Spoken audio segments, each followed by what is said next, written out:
Halo, saya Sabit Huraira. Ada banyak banget buku yang terbit dalam 4 buah seri yang biasa kita sebut sebagai tetralogi.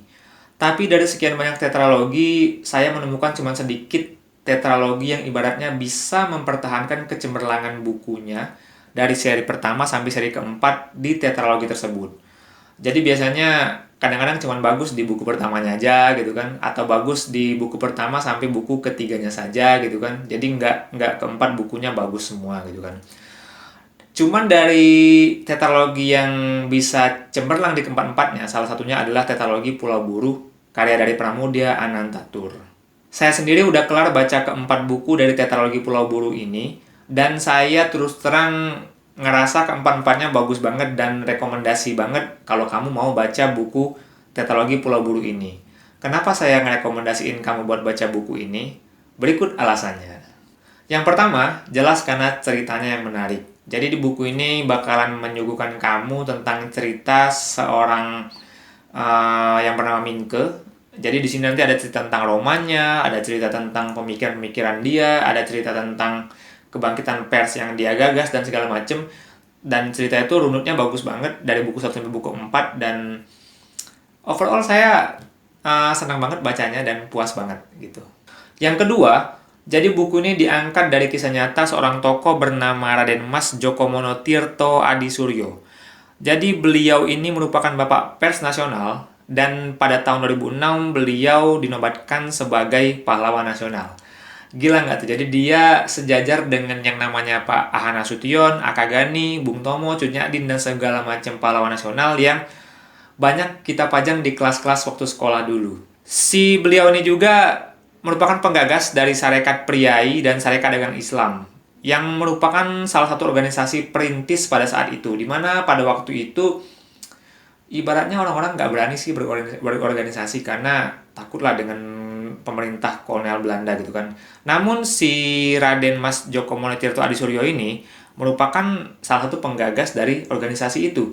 Yang mana setelah dia mendirikan organisasi ini, karena kan ini perintis, setelahnya itu ada banyak banget organisasi-organisasi lain yang tumbuh subur di Indonesia dan itu menjadi cikal bakal perkembangan intelektual bangsa Indonesia sendiri yang akhirnya bisa merebut kemerdekaan kita pada tahun 1945 kemudian. Yang ketiga, karena buku ini memang diangkat dari sebuah karakter di kisah nyata, jadi ada banyak banget peristiwa-peristiwa terkait dalam cerita ini merupakan sejarah sungguhan gitu. Jadi baik tokoh-tokohnya, tempatnya, lokasinya, tahunnya, itu memang ada dalam sejarah. Walaupun memang nggak semuanya itu bener-bener maksudnya bener-bener nyata. Jadi ada juga beberapa hal, beberapa tokoh yang memang sebenarnya tokoh-tokoh fiksi yang ditampilkan oleh Pak Pram mungkin sebagai bumbu-bumbu penyedap cerita di dalam buku ini sendiri. Biar kita ngebacanya nggak kaku gitu kan, kayak baca sejarah beneran gitu kan. Jadi dikemas dengan beberapa fiksi yang memang menarik. Yang keempat, buku ini juga menyediakan tentang pendalaman karakter yang sangat kuat. Tapi di sini sebenarnya bukan pendalaman karakter, misalnya bukan kayak nyeritain sejarah karakternya dijelasin dari awal sampai akhir, enggak. Jadi pendalaman karakter yang dimaksud adalah pendalaman karakter terkait dengan pemikiran-pemikiran masing-masing karakter.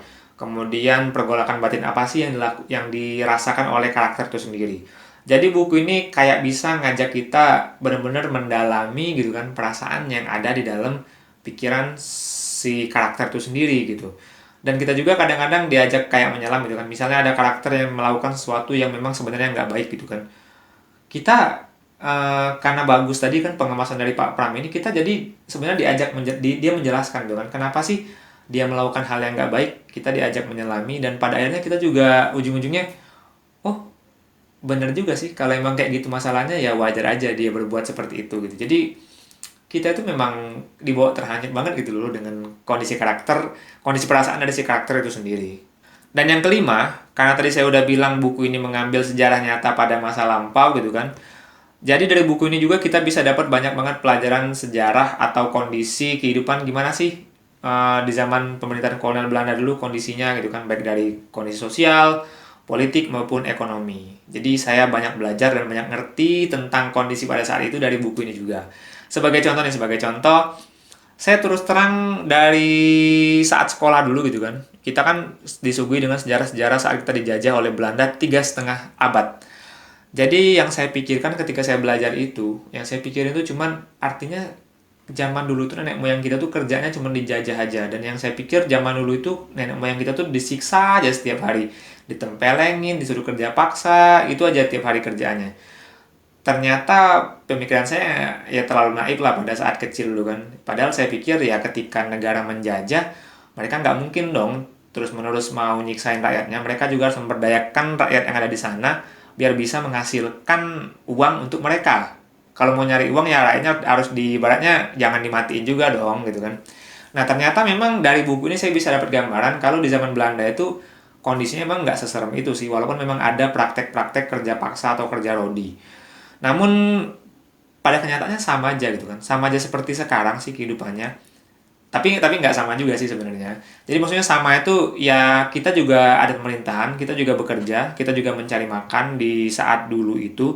Hanya saja memang ibaratnya hasil kerja keras kita itu nggak dibayar dengan cukup baik gitu kan. Karena kekayaan kita semuanya diambil oleh pemerintah Belanda gitu. Artinya pada saat itu misalnya kalau sekarang kita dikasih upah per hari 100.000, mungkin pada zaman dulu cuma dikasih upah 10.000, yang mana itu cuma cukup untuk makan sehari-hari saja gitu kan. Jadi makan pun ala kadarnya, makannya ya memprihatinkan, seperti itu. Jadi ternyata saya salah dong waktu ini, waktu selama ini mikirin yang dijajah itu kerjanya setiap hari semuanya disiksa, ditempelengin aja gitu kan. Seperti itu. Yang keenam, buku ini juga menyajikan cerita roman yang menarik. Jadi ada banyak percintaan yang dialami oleh si Minke ini sebenarnya, dan semuanya menarik. Tetapi yang memang paling menarik adalah di buku pertamanya, itu kisah cinta Minke dengan si Annelies gitu. Yang ketujuh, jadi buku ini menyajikan runut cerita yang baik. Tadi saya udah bilang kalau buku 1 sampai buku 4 itu ceritanya menarik-menarik semua, tetapi yang bikin itu semakin menarik adalah runut ceritanya. Jadi antara sub cerita yang satu dengan yang lain itu memiliki runut yang bagus banget dari awal sampai akhir. Jadi apa ya ibaratnya smooth lah gitu kan, smooth dan itu berhubungan gitu kan. Dan karakter Mingke ini sendiri sebenarnya ya nggak serta merta terlahir dengan pemikiran yang ada gitu kan. Jadi pemikirannya mungkin di awal-awal masih terlalu naif dan terlalu kecil lah ibarat pemikirannya kan. Kemudian dia mengalami banyak peristiwa, yang dari peristiwa itulah dia akhirnya mendapatkan pemikiran yang benar-benar bagus di bagian-bagian akhir bukunya gitu kan. Jadi sebagai contoh, di awal-awal buku sebenarnya Mingke ini adalah salah satu karakter yang agak cuek gitu kan dengan kehidupan pribumi gitu kan. Tetapi berbagai masalah yang ada akhirnya membuat dia care dengan kehidupan pribumi, bahkan itu membuat dia ingin memperjuangkan kehidupan pribumi itu sendiri melawan pemerintahan kolonial Belanda gitu. Jadi semua hal yang ada itu disebabkan oleh sesuatu yang lain gitu kan. Jadi sebab akibatnya itu pun jelas. Yang kedelapan, buku ini terus terang sebuah buku yang ibaratnya berbahaya bagi pemerintahan yang bisa dibilang semau-maunya dengan rakyatnya. Karena di buku ini bakalan mengajari dan mengajak kamu berpikir kritis tentang misalnya humanisme, tentang kesamaan derajat, nasionalisme, kebebasan menyampaikan pendapat, dan berani untuk menyampaikan pendapat di muka umum gitu kan. Jadi ya mungkin itu sih alasan pemerintah di era sebelumnya melarang buku ini beredar di halayak umum, dan bahkan Pak Pram sendiri ditahan.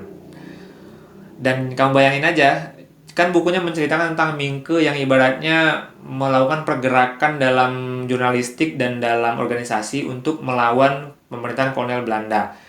Yang artinya di buku ini bakal menyediakan tentang berbagai cerita-cerita heroik tentang Mingke dalam ibaratnya mengganggu kenyamanan pemerintahan kolonial Belanda pada saat itu.